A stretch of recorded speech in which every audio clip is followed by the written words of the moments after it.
तुम जिंदगी में आई हो, जिंदगी जीने का दिल करता है। मैंने जितनी दुआएं मांगी है ना। क्या आपको ये निकाह कबूल है? मैं देख के कभी नहीं लगता था कि तुम इतने रोमांटिक हो जाओगे। कि तुम्हें शादी के बारे में सोचने के लिए वक्त चाहिए।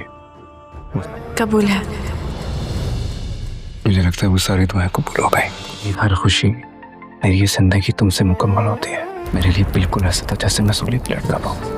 वो सारा टाइम, वो सारा इंतजार। रेहान को अंदाज़ा नहीं था कि उसकी ये ख्वाहिश इतनी जल्दी पूरी हो जाएगी। शादी के बाद वो एलिफ पे अपनी मोहब्बतें लुटा रहा है। उसे बता रहा है कि जिस रात उसने सोचने के लिए वक्त मांगा था, उस रात उसकी सांसें थम गई थीं कि अगर एलिफ इनकार कर देगी तो वो क्या करेगा। उसकी तो पूरी ज़िंदगी का दारो मदार ही एलिफ की एक हाँ पर टिका हुआ था।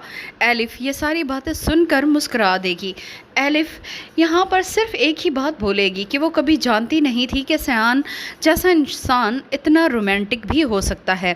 उसने तो सयान को हमेशा गुस्से की हालत में ही देखा था, लेकिन निकाह के फ़ौरन बाद जिस तरह से सयान उससे मोहब्बतें लुटा रहा है वो बहुत ज़्यादा खुश होगी। लेकिन यहाँ पर उसकी खुशी को नज़र भी लगने वाली है। पहले ही उसकी और सयान की शादी हो चुकी है, उसे उसकी मोहब्बत मिल चुकी है, मगर वो ये बात भी अच्छे से जानती है कि सयान चंद दिन का मेहमान है और अगर सयान का इलाज ना हुआ तो वो हमेशा के लिए उसे छोड़कर चला जाएगा। इसीलिए वो जितने पल हैं उसके साथ जीना चाहती है और भरपूर अंदाज में उन्हें गुजारना चाहती है। एलिफ को इस तरह से अपने करीब देखकर सहान भी बहुत ज़्यादा खुश होगा। सहान अब ज़िंदगी जीना चाहता है। आखिरकार उसे भी मालूम हो जाएगा कि उसे क्या बीमारी है। भले ही यूसुफ गाजी ने ये सब कुछ छुपाने की कोशिश की, मगर ये राज बहुत जल्द ही उस पर अफ़शा हो जाएगा।